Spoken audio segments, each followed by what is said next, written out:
Hello, Roger does it here.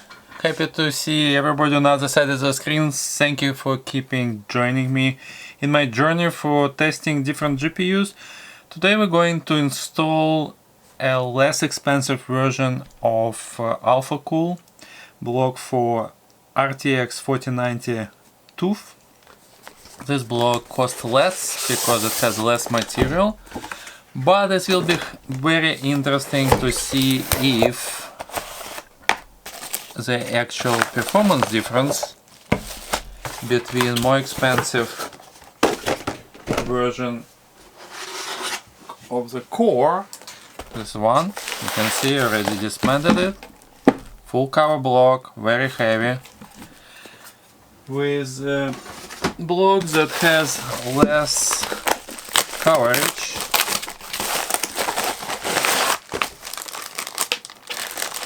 but share very similar design. So my wild guess would be we should get a similar result, but we want to confirm it for sure. So you see the inner parts basically identical, but we're losing this much of material on this side. It seems identical on this side, and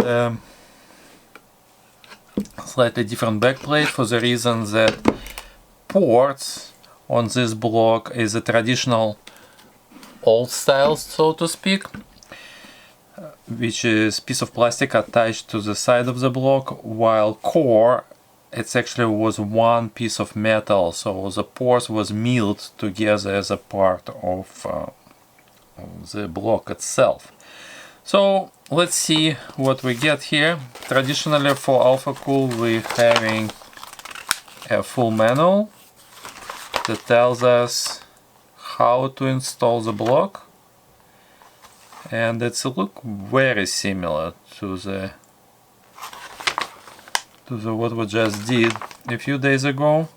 So let's proceed with this task, and we'll test it out. So the bracket basically identical to what we had before. We have a set of tools and stop plugs, same thing, just a little bit more, and to look like it's a different type of thermal paste. I don't even know what it is, Sub-Zero or something, and screws, and we have two sets of the thermal pads, which is basically look like very much identical to what we had in our previous version. So I think we already, those of you who saw my previous video already knows what we're going to do. The first step is we'll be removing the backplate which attached to the block for transportation purposes, so nothing shifting. So if I will find my screwdriver, we actually can continue. Here we go.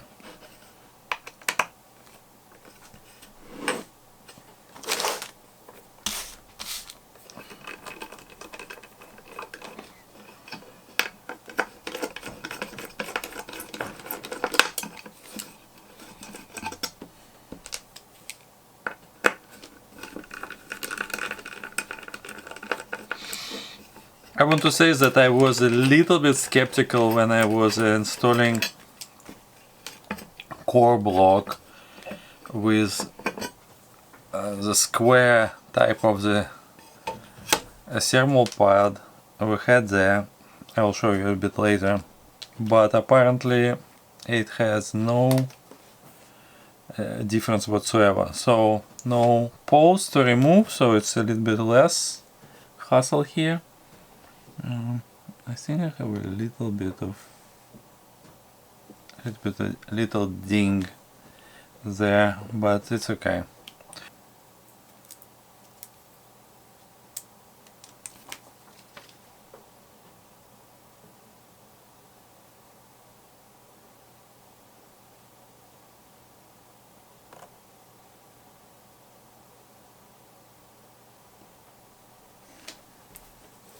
I just want to show you how much easier to take film from Alphacool pads comparing with, for example, with the K, which basically it's impossible to peel with your hands, and you need some sort of sharp knife or something.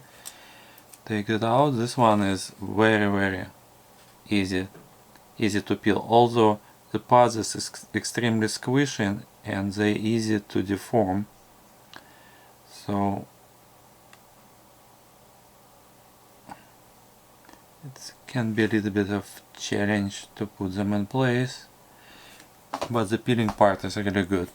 Also forgot to mention that I usually purify and clean all surfaces before I put the thermal pads on.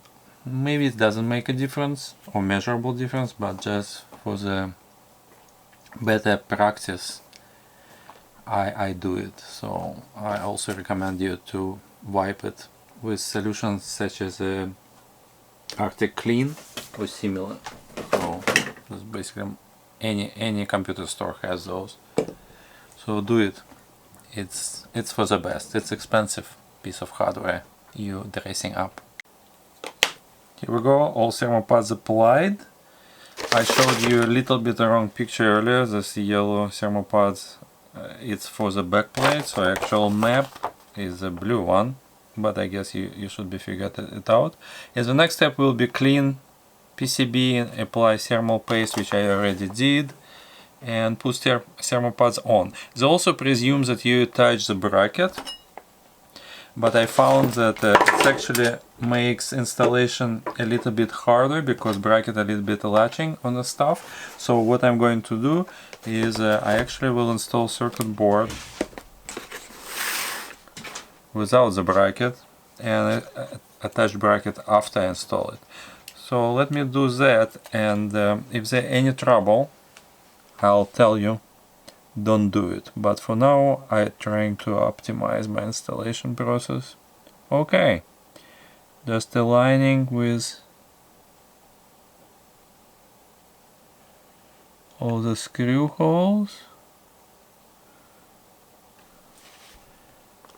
and I always give it a little bit of the wiggle for better thermal paste spreading.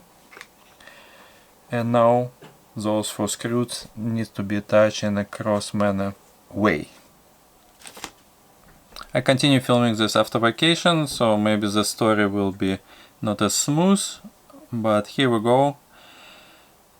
The next step and final step will be installation of the backplate.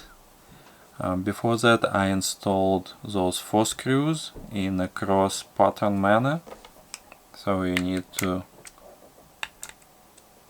tighten screws slowly, so in this pattern, so it will be sink down in the best possible way. And also the 3 screws right there that you attached after. And final step, putting the thermal pads and attaching the actual plate, which is only 4 screws. One thing that I did differently from the Core 1 installation, I really struggled to put the square item, the thermal pad in the middle, and how I did it originally, I removed both protection films on both sides first, and then I tried to put this square thingy in its position, and it was really hard because it kept deforming. So this time around I removed only the one side of the thermal protection, and the other side helped me to preserve the shape of this thermal pad, and I lower down, put it in place, only then I remove the top cover. So that's a little bit better way to deal with this particular piece of thermal pad.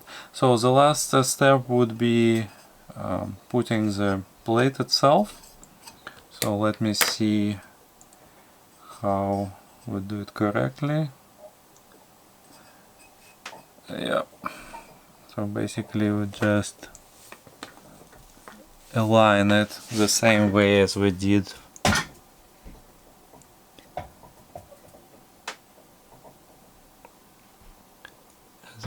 it with PCB. The hole is really small, so a little bit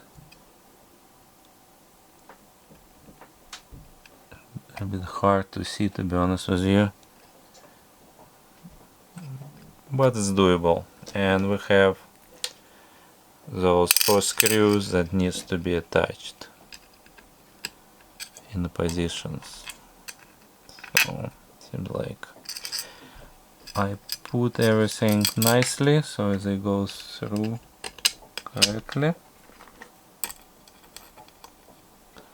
So I'll attach those 4 screws and put the bracket in and show you final result in a second. Here we go, the final result for our beauty. This is how it looks, this side and this side. Not very complicated install, everything pretty straightforward. For those who are still considering between this model and Core 1, which is a high-end model, I just would like to give you a quick comparison. So the differences is Core 1 is a full cover block, so you can see the metal goes all the way around PCB. This is one is a cost-cutting measure, so it's only covers the parts which is actually cooled, and this PCB a little bit exposed.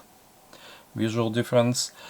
The ports, the terminals part is plastic here, while on this, I can't show you right now, but this essentially it's a part of the same piece of metal that the cooling block itself. So not block, GPU itself, so it's just extension of the same piece of metal, so this part is metal as well. On the other side, not much of the difference, it's very minor. Similar looking backplate. Again, terminal is plastic, this one because it's the same part as block itself, so it's a little bit different shape for the backplate, but realistically it's same looking, same finish. So that's the installation procedure for the Eisblock, and I hope it will be helpful for you. Thank you for watching. I'll proceed with testing this block and we'll see how it will perform comparing with everything else we tested so far. See you soon, guys.